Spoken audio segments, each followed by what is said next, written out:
आर्यल अड्डा में आप सभी का स्वागत है। आज की जो वीडियो हम आपके लिए लेकर आए हैं वो है AIB के एग्ज़ाम में कॉन्स्टिट्यूशन ऑफ इंडिया अर्थात भारत का संविधान से जो भी क्वेश्चन पूछे गए हैं, कोशिश की है कि उनमें ज़्यादा से ज़्यादा क्वेश्चन का जो कलेक्शन है वो हम आपके सामने एक ही वीडियो में ला सकें। तो जो संकलन है भारत के संविधान के क्वेश्चंस का, आज की वीडियो उसके लिए है। वीडियो शुरू करने से पहले हमारी रिक्वेस्ट है कि जो लोग भी हमारे चैनल पर नए हैं वो हमारे चैनल को सब्सक्राइब करें और जो हमारे व्हाट्सएप और टेलीग्राम के चैनल हैं उनको ज्वाइन करें, जिससे कि AIB के एग्ज़ाम ही नहीं बाकी जो इन्फॉर्मेशन है वो भी आप तक जल्दी से जल्दी पहुंच सके। तो चलिए आज की वीडियो शुरू करने से पहले थोड़ा सा भारत के संविधान के बारे में जान लेते हैं। कॉन्स्टिट्यूशन ऑफ इंडिया, जिसे हम भारत का संविधान कहते हैं, जब हम इसकी बात करते हैं तो सबसे पहले 26 जनवरी 1950 का नाम आता है। इसकी क्या विशेषताएं थी? सबसे पहले है प्रारूप। इसका जो ड्राफ्ट था यह आता है कि किसने तैयार किया। तो जो भी ड्राफ्ट तैयार किया था इसका या इसका जो प्रारूप तैयार किया था वो डॉक्टर भीमराव अंबेडकर जी थे। अब ये बना कब? तो ये 26 नवंबर 1949 को बनकर तैयार हुआ। देखिए, दो डेट बहुत ज़्यादा इंपॉर्टेंट है भारत के संविधान के लिए। एक तो 26 नवंबर और दूसरा 26 जनवरी। जैसे कि पता ही है कि हमारे संविधान को बनने में 2 साल 11 महीने और 18 दिन लगे थे। 2 साल 11 महीने और 18 दिन लगे थे बनने में। तो जब ये बनकर तैयार हुआ उस दिन जो डेट थी वो 26 नवंबर थी। इस वजह से 26 नवंबर को ही हम विधि दिवस मनाते हैं। और कुछ ऐसे प्रोविजन थे, कुछ ऐसे आर्टिकल थे जो इसी दिन से लागू हो गए थे। और जो बाकी संविधान था, क्योंकि 26 जनवरी बहुत करीब थी और 26 जनवरी एक ऐतिहासिक दिन था भारत के इतिहास के लिए, तो ये डिसाइड किया गया था कि जो भी प्रोविजन होंगे भारत के संविधान के वो 26 जनवरी 1950 को लागू होंगे। अब हम इसका ओवरऑल की जब हम बात करते हैं तो इसके जो भाग हैं, कुल भाग वो 22 हैं और कुल अनुच्छेद जो हैं वो 395 हैं। अब देखिए, कॉन्फ्लिक्ट ये होता है कि कुछ लोगों का मानना ये है कि जो अमेंडमेंट के बाद 440 से ज़्यादा हो चुके हैं, लेकिन ये बात सही है कि 440 के आसपास अमेंडमेंट के बाद जो आर्टिकल है वो हो चुके हैं। लेकिन देखने वाली बात ये भी है कि उनमें कोई भी नंबर नहीं बढ़ाया गया है। नंबर कोई भी नहीं बढ़ाया गया। जैसे हम अगर जो बात करते हैं, जैसे 51 है और 51 के बाद ए जोड़ दिया गया, 51A, तो जो नंबर है वो 395 ही है। अब बाकी उसके पार्ट अगर हम ABCD करके बढ़ा दें तो बात अलग है। लेकिन जब भी क्वेश्चन आएगा आपके पास कि कुल कितने अनुच्छेद हैं या कुल कितने आर्टिकल हैं, तो उसका जो सही जवाब होगा वो 395 यानी 395 आर्टिकल ही होगा। संशोधन, देखिए अगर हम लेटेस्ट बात करें, अब तक की जो लेटेस्ट अमेंडमेंट हुआ है वो 28 सितंबर 2023 को हुआ है और इस संशोधन का जो नंबर था वो 106वां था। जी हाँ, अब तक 106 संशोधन हो चुके हैं, जो कि लास्ट जो हुआ है वो 28 सितंबर 2023 को हुआ है। इसमें क्या था कि इसके लिए जो एक ड्यूरेशन फिक्स की गई है वो है 15 साल, कि 15 साल तक एक रिजर्वेशन मिलेगा लोकसभा में, राज्य की विधानसभाओं में और दिल्ली विधानसभा में। जो 1/3 सीटें हैं वो महिलाओं के लिए आरक्षित करने से संबंधित ये संशोधन है। चलिए अब हम बात करते हैं कि जब 26 नवंबर को 1949 को ये बनकर तैयार हुआ तो ऐसे कौन से अनुच्छेद थे जो तुरंत लागू हो गए थे। देखिए, जब हम बात करते हैं 5, 6, 7, 8, 9 की, तो ये नागरिकता से संबंधित है। आप सब लोगों को बहुत अच्छे से पता होगा कि जब भारत डिवाइड हुआ था इंडिया और पाकिस्तान के रूप में, तो बात ये थी कि किसको हम इंडियन सिटीजन मानेंगे, किसको नहीं मानेंगे। तो ये बहुत इसेंशियल था उस वक्त कि भाई पहले हम नागरिकता को डिसाइड करेंगे कि जो लोग इंडिया में रहते हैं वो इंडियन ही होंगे या जो एक ड्यूरेशन जो फिक्स इन्होंने जो भी इसकी शर्तें थी उनको पूरा करेंगे। तो ये इसलिए इमरजेंसी था कि इसको लागू ही करना पड़ेगा। दूसरा, जब हम आर्टिकल 60 की हम बात करते हैं तो राष्ट्रपति से संबंधित था कि उसको जो है शपथ दिलानी है, ओथ दिलानी है, उससे संबंधित आर्टिकल 60 था। और 324, क्योंकि जब पूरे तरीके से संविधान लागू हो चुका है, अब पहली जो बात होती है वो होती है इलेक्शंस की, क्योंकि लोकतंत्र था और इलेक्शन होना ज़रूरी था, तो इसलिए 324 को भी तुरंत प्रभावी कर दिया गया। उसके अलावा जो ये आर्टिकल थे 379 से लेकर ये 92 तक, ये मैं आपको बता दूं 91 तक, ठीक है, ये अब रिपील कर दिए गए हैं, ये रिपील हो चुके हैं, इनका अब कोई मतलब नहीं रह गया है, ठीक है। निश्चित हम जिसको बोलते हैं ये हट चुके हैं, ठीक है। 392 और 93 की हम बात करते हैं कि इसमें यह था कि अगर जो भाई किसी तरह कोई भी प्रॉब्लम क्रिएट होती है, क्योंकि नया नया संविधान बनकर तैयार हुआ था, कुछ चीज़ों को जब हम प्रैक्टिकली लेते हैं तो हमारे साथ सामने कुछ समस्याएं आती हैं, तो अगर ऐसी कोई समस्या आती है, कोई कठिनाई आती है, तो उसको जो सॉल्व करेगा वो प्रेसिडेंट करेगा। ये बात इन्होंने की थी कि भाई जो भी प्रेसिडेंट होगा वो इसको सॉल्व करेगा, ठीक है। और 393 में जो हम बात पहले भी कर चुके हैं दूसरे वीडियोज में कि जो ये संविधान है इसका क्या नाम होगा, क्या एक्सटेंट होगा, कहाँ तक ये लागू होगा, उसकी उन्होंने बात की थी। तो अब अगर हम इन शॉर्ट में बात करें तो जो ये आर्टिकल आपकी स्क्रीन पर है, आप चाहें तो इसका स्क्रीनशॉट ले सकते हैं, बहुत इंपॉर्टेंट है, ये आपको पता होना चाहिए कि कौन से ऐसे आर्टिकल थे जो कि 26 नवंबर को ही लागू हो गए थे, और जो इनके अलावा जो बचे हुए थे वो सब के सब 26 जनवरी 1950 को लागू हुए थे। तो चलिए आज की वीडियो के जो ये MCQs हैं ये स्टार्ट करते हैं। तो पहला क्वेश्चन है, भारतीय संविधान का शीर्षक किस में निहित है? अनुच्छेद 1, अनुच्छेद 5, अनुच्छेद 300 या अनुच्छेद 393? देखिए जितने भी आप एक्ट पढ़ते हैं, बाकी चाहे IPC हो, CRPC, CPC, एविडेंस या कॉन्ट्रैक्ट, जनरली क्या होता है कि उनका जो पहला अनुच्छेद होता है, सॉरी पहली जो सेक्शन होती है उनकी, या अगर जैसे हम इंटरनेशनल लॉज के हम ह्यूमन राइट्स वगैरह की बात करते हैं, तो जनरली ये होता है कि पहली ही जो पॉइंट होता है उनका, चाहे वो सेक्शन हो चाहे वो आर्टिकल हो, उसी में उसका नाम दिया हुआ होता है। लेकिन ये बात कॉन्स्टिट्यूशन पर एप्लीकेबल नहीं होती है, ठीक है। इसमें जो short title, extend and commencement की जो बात की गई है, जो इसके संक्षिप्त उसकी बात की गई है टाइटल की, वो अनुच्छेद 393 में की गई है, वो पहले में नहीं है। और ये कई बार एग्जाम में पूछा जाता है, स्टूडेंट्स को लगता है कि यार पहले ही उसमें यही होगा, तो वो जिन्हें नहीं पता होता वो उसी को मार्क करके आ जाते हैं, ठीक है। तो ये ज़रूरी है जानना आपके कि यहाँ पर कॉन्स्टिट्यूशन का जो पार्ट है वो अलग है। ये इसका एग्जाम्पल भी हमने दिया था, जो स्क्रीनशॉट है ये आपके सामने। संक्षिप्त नाम, इस संविधान का संक्षिप्त नाम भारत का संविधान है, ठीक है। तो जो इसका आंसर होगा वो इसका आंसर ऑप्शन डी होगा, ऑप्शन डी, अनुच्छेद 393। नेक्स्ट क्वेश्चन है, भारतीय संविधान के किस भाग में मौलिक अधिकारों के संवैधानिक प्रावधान दिए गए हैं? भाग 1 या भाग 1, भाग 2, भाग 3 या भाग 4? ये स्क्रीन पर जो इंडेक्स का फोटो लिया गया है, क्योंकि ये क्वेश्चन आपका अगर जो इंडेक्स का पता है आपको, वहीं से आपके सॉल्व हो जाएगा। ये सीधे ही दे रखा है, मौलिक अधिकार अर्थात मूल अधिकार की बात की जा रही है, और भाग 3 आप देखेंगे तो वहां पर लिखा हुआ है, ठीक है। तो इसका जो आंसर होगा वो भाग 3 होगा, ऑप्शन सी, भाग 3। नेक्स्ट क्वेश्चन है, निम्नलिखित में से 1985 के कौन से संशोधन अधिनियम के द्वारा दल बदल विरोध कानून भारतीय संविधान में जोड़ा गया? 51वें संवैधानिक संशोधन के द्वारा, 52, 53 या 54? इसका आंसर है ऑप्शन बी, 52वें संवैधानिक संशोधन के द्वारा जो दल बदल का कानून है कि अगर कोई एक पार्टी से दूसरी पार्टी में जाता है, इलेक्शंस होने के बाद जीत जाता है, तो जो उससे संबंधित कानून था वो 52वें संवैधानिक संशोधन के द्वारा जोड़ा गया। नेक्स्ट क्वेश्चन है, निम्नलिखित में से कौन से वाद में उच्चतम न्यायालय ने यह निर्णित किया कि एक संवैधानिक संशोधन अनुच्छेद 13(2) के अर्थ के भीतर कानून है, और इसलिए यदि वह किसी मौलिक अधिकार को भंग करता है तो वह शून्य, अमान्य घोषित किया जा सकता है? इसके ऑप्शंस थे सज्जन सिंह बनाम राजस्थान राज्य, केशवानंद भारती बनाम केरल राज्य, इंदिरा साहनी बनाम भारत राज्य, या गोलकनाथ बनाम पंजाब राज्य।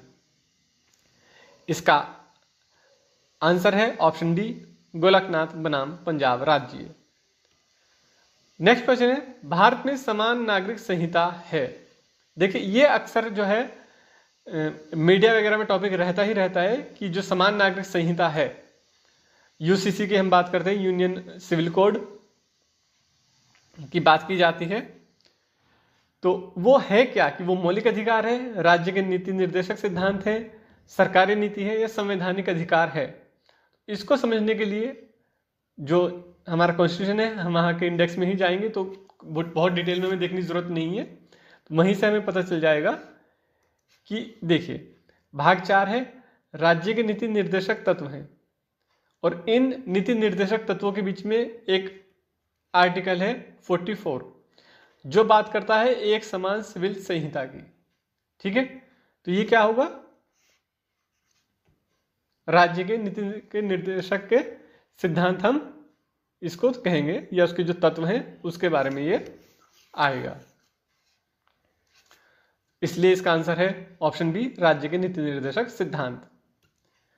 नेक्स्ट क्वेश्चन है, अनुच्छेद 16 के अनुसार राज्य के अधीन किसी नियोजन या पद के संबंध में केवल, अब ये जो ऑप्शंस दिए गए इनका जो सीक्वेंस है या इनमें से जो सही शब्दों का चयन है वो क्या होगा, या इनमें से किसी के आधार पर ना तो कोई नागरिक अपात्र होगा और ना उससे विभेद किया जाएगा। किसके आधार पर कोई अपात्र नहीं होगा या विभेद नहीं किया जाएगा, ये इन्होंने इसमें ऑप्शंस दे रखे हैं।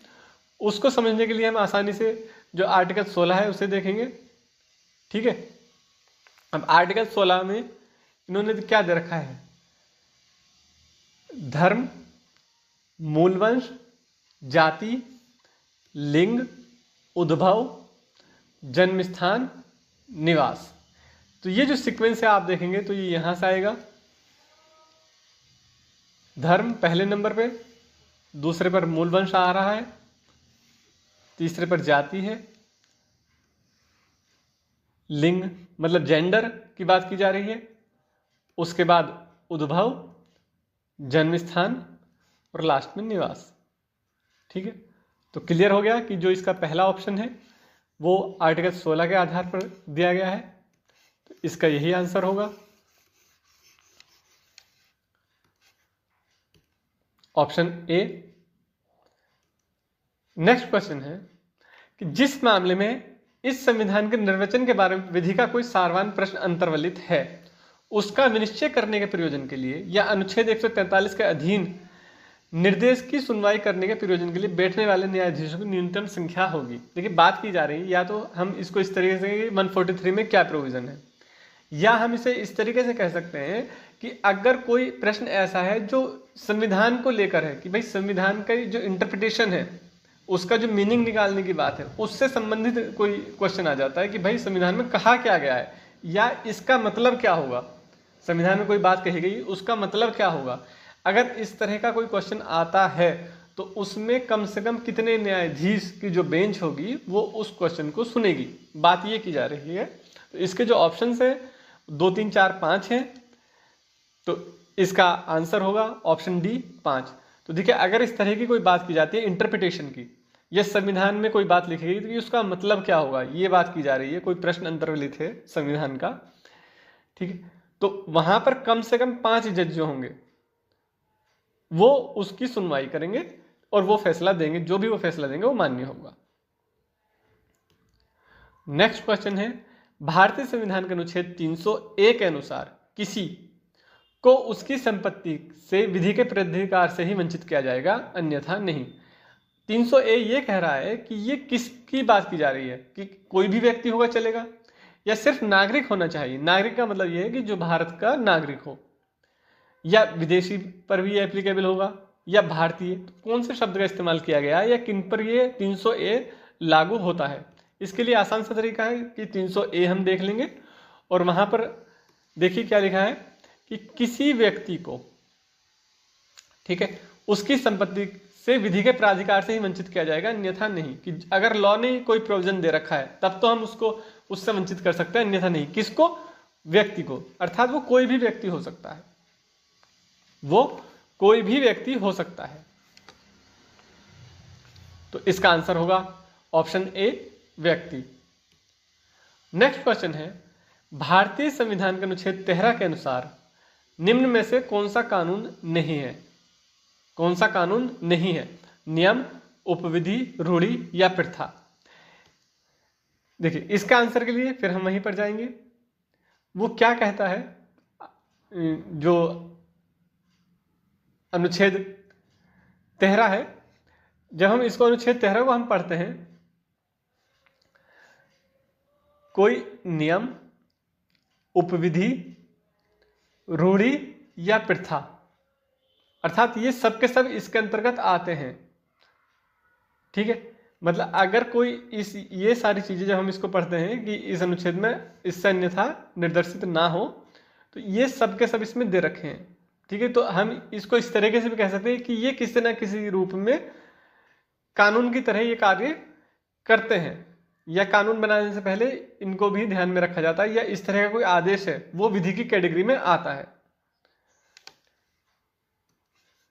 तो इसका आंसर होगा इनमें से कोई नहीं, क्योंकि ये सारे के सारे जो हैं ये कहीं ना कहीं कानून की कैटेगरी में आते हैं। नेक्स्ट क्वेश्चन है,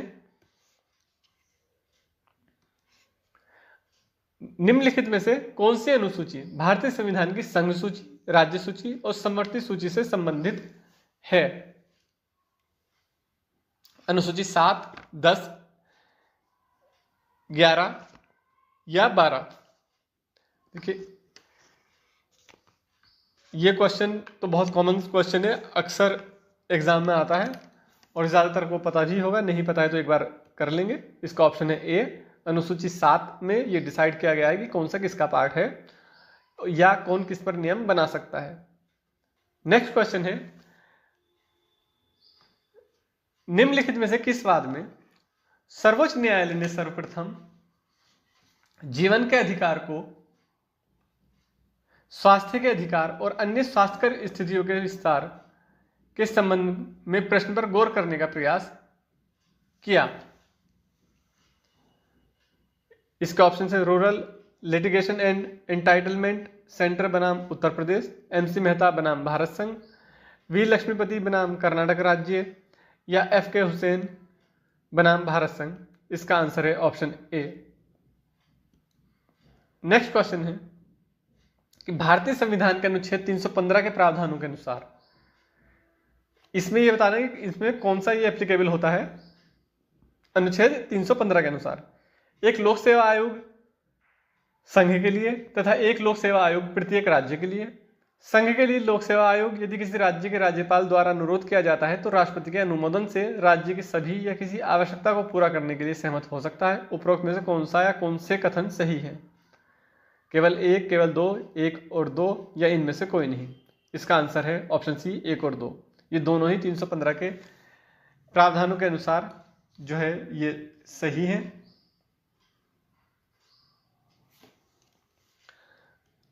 नेक्स्ट क्वेश्चन है, भारतीय संविधान के अनुच्छेद 11 के प्रावधानों के तहत भारत की नागरिकता से संबंधित कानून बनाने की शक्ति को दे दी गई है? किसको दे दी गई है? राष्ट्रपति को, मंत्रिपरिषद को, लोकसभा को, या संसद को? देखिए, इसमें यह है, शुरू में ही इसमें लिखा हुआ है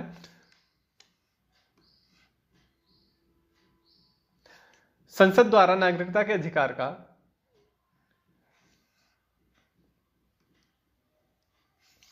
विधि द्वारा विनियमन किया जाना। संसद द्वारा, क्लियर है? संसद द्वारा, तो संसद के पास ये शक्ति है।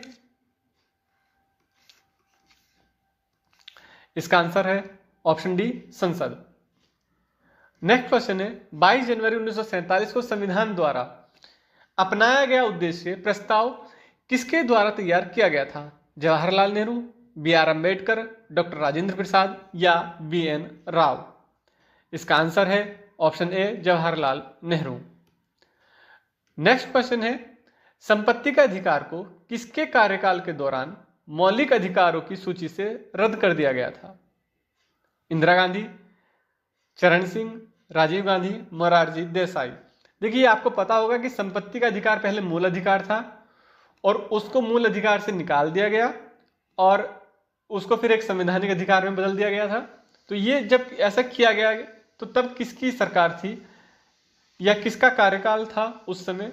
इसके जो ऑप्शन है इंदिरा गांधी, चरण सिंह, राजीव गांधी और मोरारजी देसाई है। इसका आंसर है ऑप्शन डी, मोरारजी देसाई।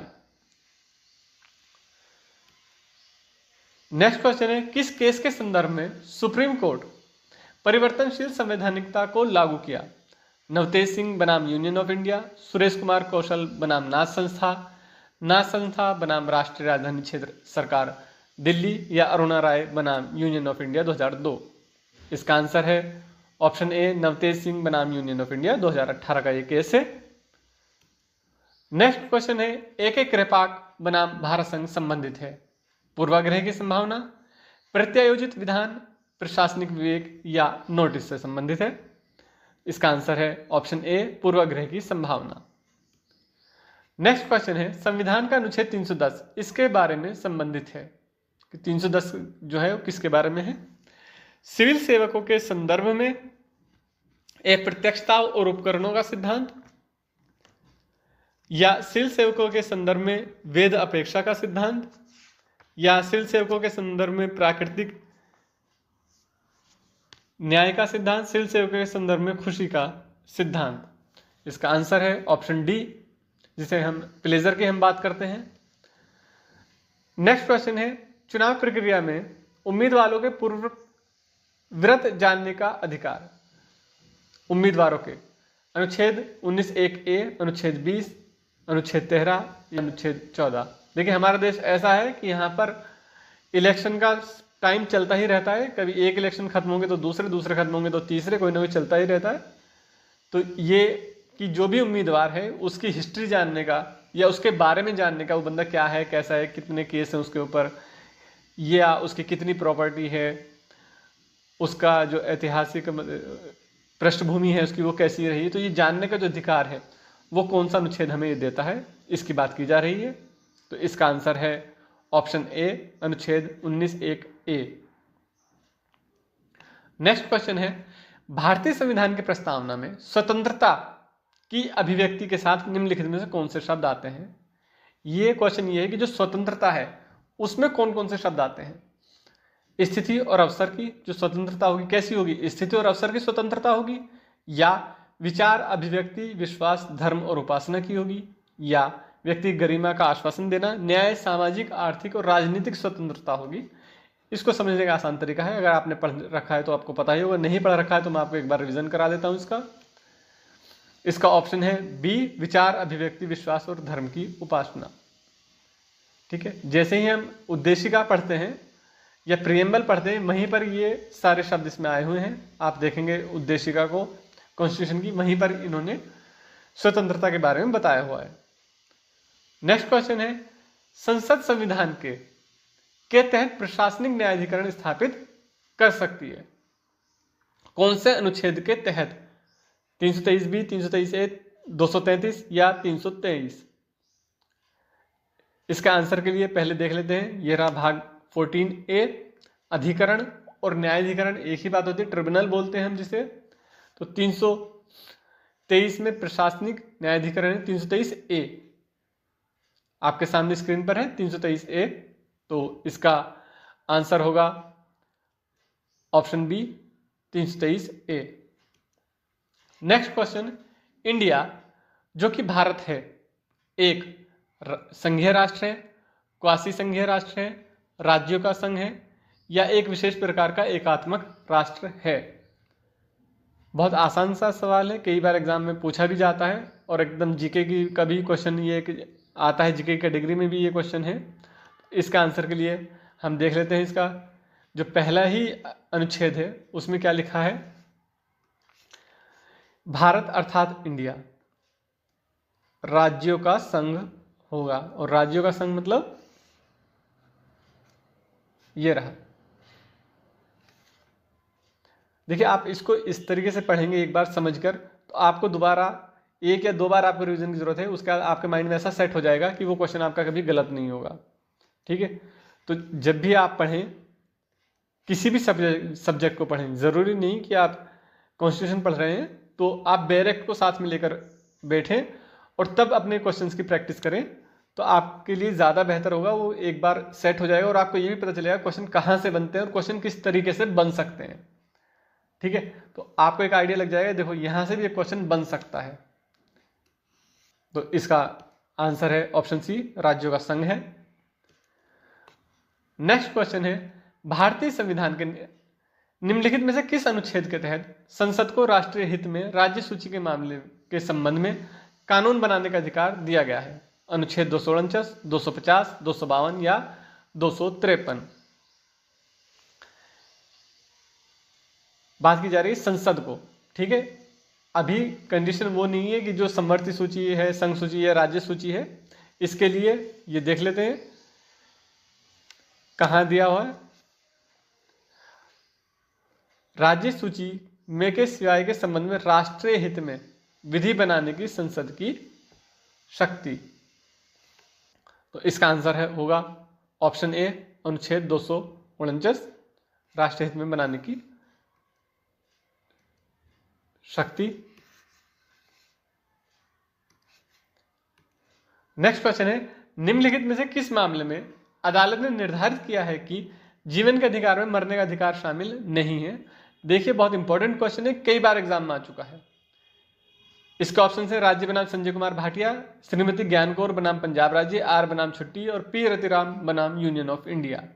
देखिए इसमें जब भी कंफ्यूजन होता है वो पी रतिराम इसमें और इसमें होता है, क्योंकि दोनों ही इससे संबंधित है।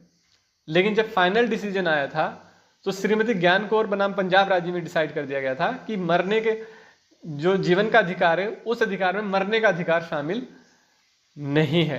तो इसको ध्यान रखेंगे, हमेशा कंफ्यूजन जो होता है वो इन दो में ही होता है। जिन्होंने थोड़ा बहुत भी पढ़ रखा है कहते कि हाँ दोनों केस हैं तो उससे संबंधित, लेकिन इनमें से कौन सा फाइनली है, तो इसको ध्यान में रखेंगे। यहाँ पर अक्सर कंफ्यूजन होता है स्टूडेंट्स को।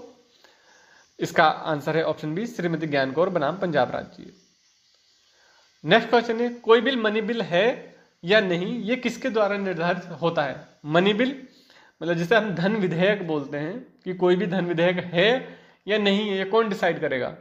प्रधानमंत्री, वित्त मंत्री, राष्ट्रपति या लोकसभा अध्यक्ष? देखिए इंपॉर्टेंट क्वेश्चन है, कई बार एग्जाम में पूछा गया है, अक्सर एग्जाम में आ जाता है। लोकसभा के अध्यक्ष के हस्ताक्षर सहित यह प्रमाणित प्रसारण किया जाएगा कि वह धन विधेयक है। इसके अलावा यहां पर है, यदि प्रश्न उठता है कि कोई विधेयक धन विधेयक है या नहीं, तो उस पर लोकसभा के अध्यक्ष का निश्चय अंतिम होगा। ठीक, अगर यही है कि कोई मनी बिल है या नहीं है, धन विधेयक है या नहीं है, अगर यही क्वेश्चन उठ जाता है तो उसको डिसाइड करेंगे लोकसभा के अध्यक्ष, और वही उस पर हस्ताक्षर करके फाइनली उसको डिसाइड करेंगे। तो ये याद रखने वाला पॉइंट है, क्योंकि कई बार एग्जाम में पूछा जाता है। तो इसका आंसर होगा ऑप्शन डी, लोकसभा अध्यक्ष। नेक्स्ट क्वेश्चन है, 10वीं अनुसूची के तहत निर्णय किसके द्वारा लिया जाता है?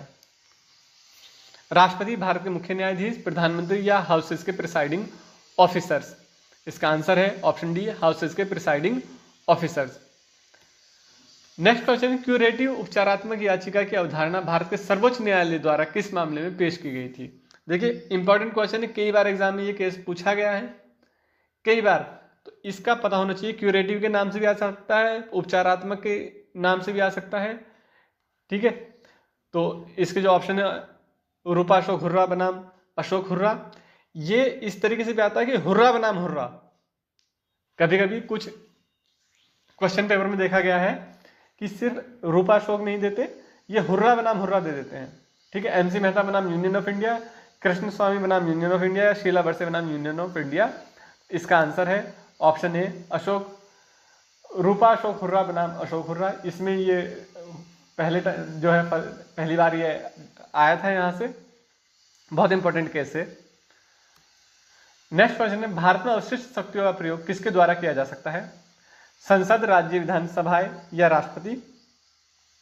ए और बी दोनों। इसका आंसर है ऑप्शन ए, संसद। नेक्स्ट क्वेश्चन है, लॉ ऑफ टैक्सेशन का सिद्धांत कि कानूनी अधिकार के अलावा कोई कर नहीं लगाया जाएगा या एकत्र किया जाएगा, किसके अंतर्गत है?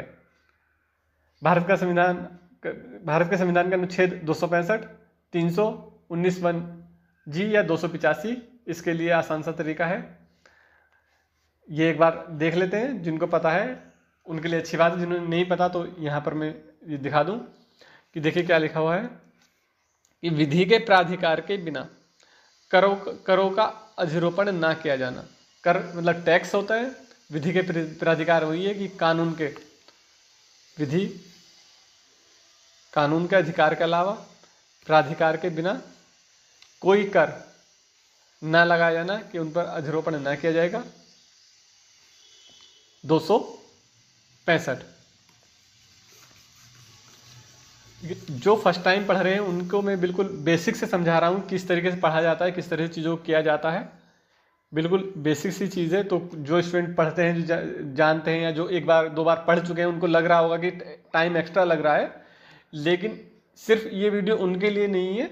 उनकी प्रैक्टिस हो रही है, अच्छी बात है, लेकिन जो पहली या दूसरी बार पढ़ रहे हैं या जिनको नहीं पता कि आंसर कैसे निकलता है या कहाँ से क्वेश्चन बनता है, ये उनके लिए भी है। तो सभी के बारे में सोचें। इसका आंसर है ऑप्शन ए, संविधान का अनुच्छेद 265। नेक्स्ट क्वेश्चन है, निम्नलिखित में से किस देश में भारत के संविधान ने पावर ऑफ जुडिशियल रिव्यू का अनुकरण किया है? कनाडा, यूनाइटेड किंगडम, संयुक्त राज्य अमेरिका या आयरलैंड? इसका आंसर है ऑप्शन सी, संयुक्त राज्य अमेरिका। देखिए, अगर आपको हमारी वीडियो पसंद आ रही है या जो हमारा प्रयास है कि कुछ इंपॉर्टेंट क्वेश्चन थोड़े थोड़े करके आप तक पहुंच जाए कॉन्स्टिट्यूशन के, या जो इंपॉर्टेंट केसेस हैं या इंपॉर्टेंट क्वेश्चन हैं कॉन्स्टिट्यूशन के जो अक्सर एग्जाम में पूछे जाते हैं, ठीक है, वो सिर्फ एक ही एग्जाम की बात नहीं, सभी एग्जाम्स के लिए है। तो अगर आपको ये प्रयास पसंद आ रहा है तो हमारे चैनल को सब्सक्राइब ज़रूर करें और शेयर करें अपने दोस्तों के साथ में, जिससे कि वो लोग भी इसका ज़्यादा से ज़्यादा फ़ायदा ले सकें। इसके अलावा आप हमें अपने बहुमूल्य जो सुझाव है वो भी आप हमें दे सकते हैं कि और हम इससे बेहतर क्या कर सकते हैं,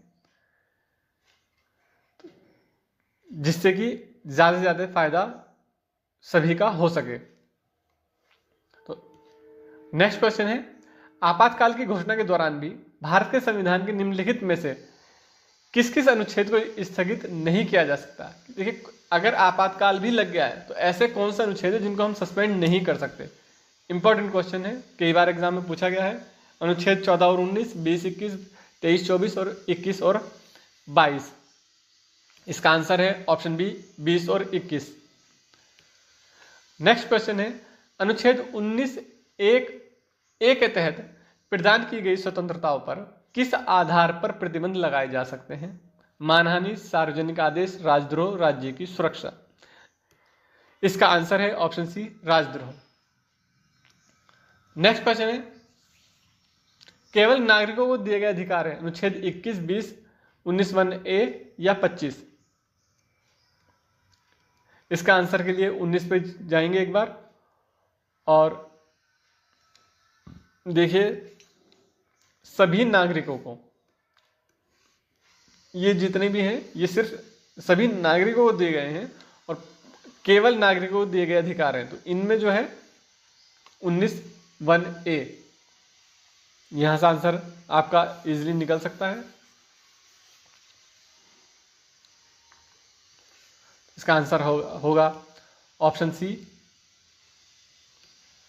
नेक्स्ट क्वेश्चन है, राष्ट्रपति को पद से हटाया जा सकता है अगर उनके द्वारा दुर्व्यवहार दर्शाया जाए, असक्षमता, संविधान का उल्लंघन करे, उपयुक्त सभी लागू हों।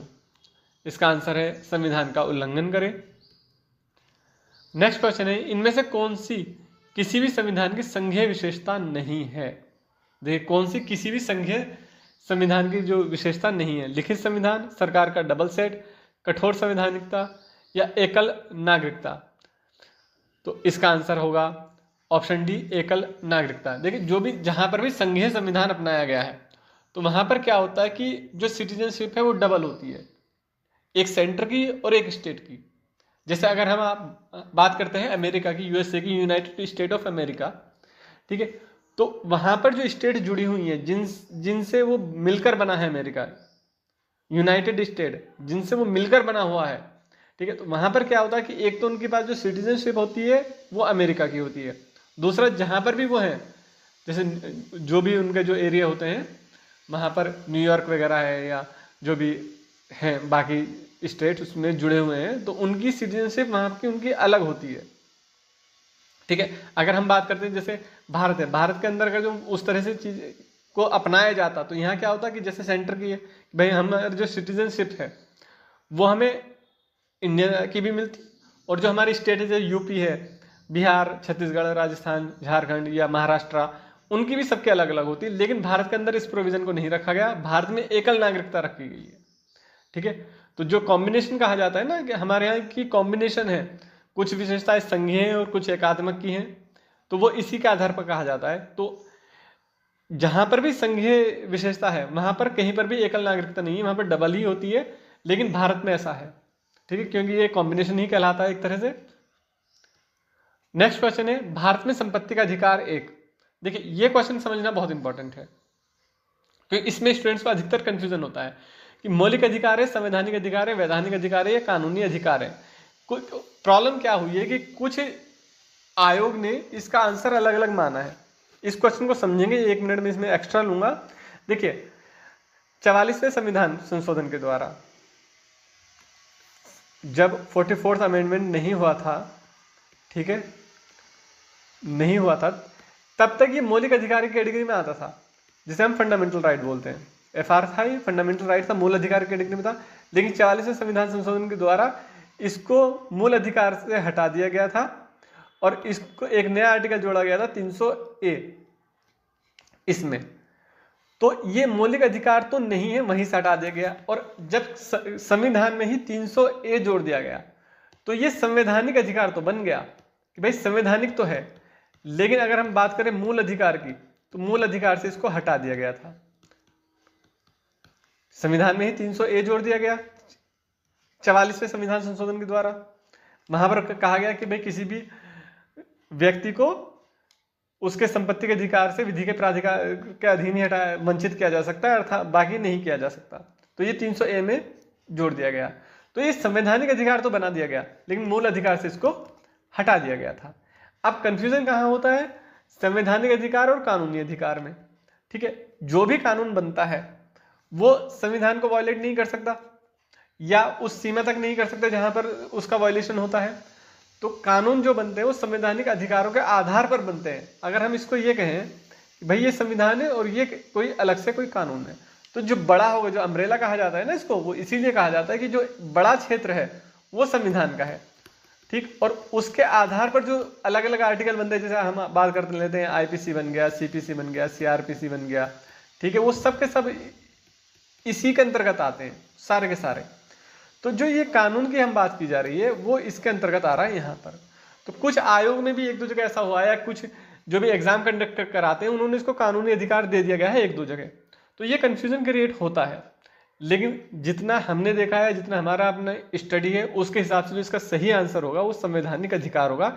संवैधानिक अधिकार से में और मूल अधिकार में दोनों में डिफरेंस है, क्योंकि मूल अधिकार से इसको हटा दिया गया था और संवैधानिक अधिकार में इसको जोड़ दिया गया था।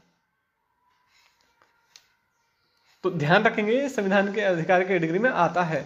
बाकी डिपेंड करता है देखिए कौन से आयोग के द्वारा एग्जाम लिया जा रहा है और कौन सा आयोग इसको आंसर क्या मांग रहा है, लेकिन जितना हमारा वो है कि इसका आंसर भी यही है,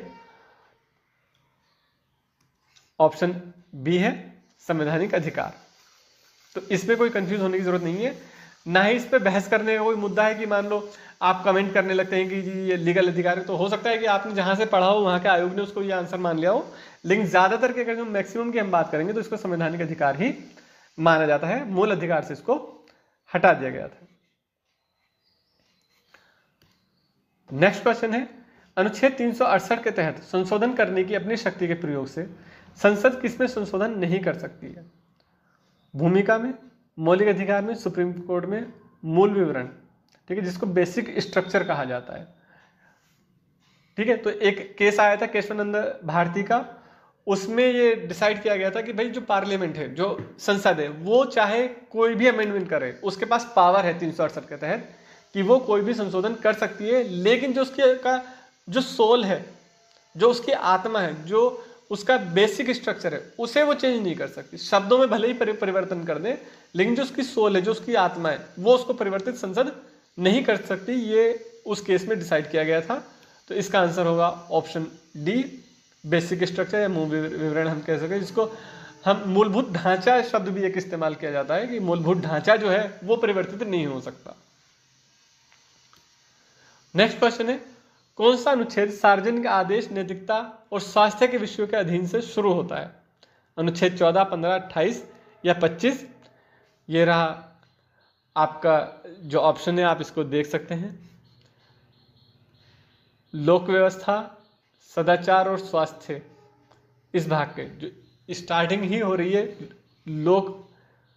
देखिए अब इसमें इंग्लिश और हिंदी हमने ये दोनों जो स्क्रीनशॉट आपके सामने है या जो भी फोटो आप कह लो लगाया है, इसकी वजह यही है कि हम आपको समझा सकें कि देखिए हिंदी कभी कभी बदल दी जाती है, और ये भी एक रूल है कि अगर हिंदी और इंग्लिश में कोई भी कॉन्फ्लिक्ट होगा, कोई भी मतभेद होगा, तो इंग्लिश वाले को माना जाता है। ठीक है, तो अब सार्वजनिक आदेश अगर जो आप एग्जैक्ट वर्ड टू वर्ड अगर आप देखें शब्दों के हिसाब से, तो संविधान में लिखा है लोक व्यवस्था, सदाचार और स्वास्थ्य। स्वास्थ्य तो आप इसको मान सकते हो कि स्वास्थ्य जो है, लेकिन अगर हम इसका इंग्लिश वर्जन पढ़ते हैं तो पब्लिक ऑर्डर, पब्लिक जो हिंदी होती है वो लोक होती है, और ऑर्डर आदेश है।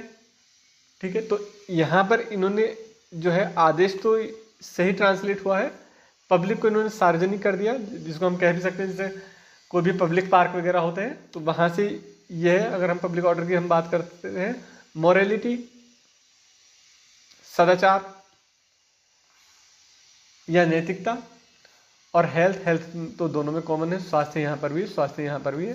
तो ये स्टार्ट हुआ है अनुच्छेद 25, जिसे हम आर्टिकल 25 भी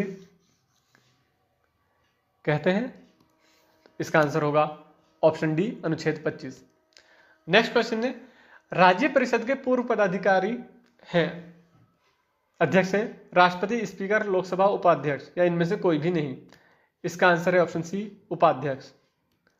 नेक्स्ट क्वेश्चन है, प्रतिनिधिमंडल, डेलीगेटेड लेजिस्लेशन हम जिसको कहते हैं, को संविधान में कब घोषित किया गया था?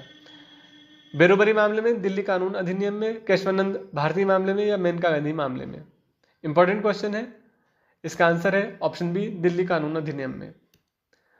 नेक्स्ट क्वेश्चन है, कानूनी सहायता से मुक्त, right to free legal aid, कि जो फ्री लीगल एड की बात की गई थी, उसका जो अधिकार है वो भारतीय संविधान के अधिनियम के 21 के तहत मौलिक अधिकार के रूप में निम्नलिखित मामले में मान्यता दी गई। कौन से केस में फ्री लीगल एड की बात की गई थी, जो कि आर्टिकल 21 की ये बात करता है?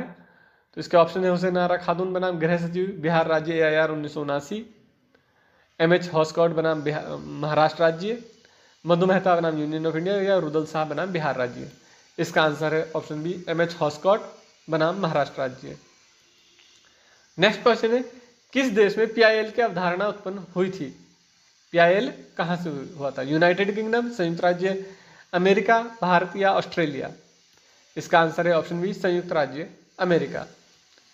नेक्स्ट क्वेश्चन है, संसद के दोनों सदनों की संयुक्त बैठक को किसके द्वारा बुलाया जा सकता है? ठीक है, संसद के जो दोनों सदन है, लोकसभा और राज्यसभा, अगर ये जरूरत पड़ती है कि दोनों को एक साथ बुलाया जाए तो कौन उसको बुलाएगा, उसका इनविटेशन कौन देगा? स्पीकर, अध्यक्ष, राष्ट्रपति या प्रधानमंत्री?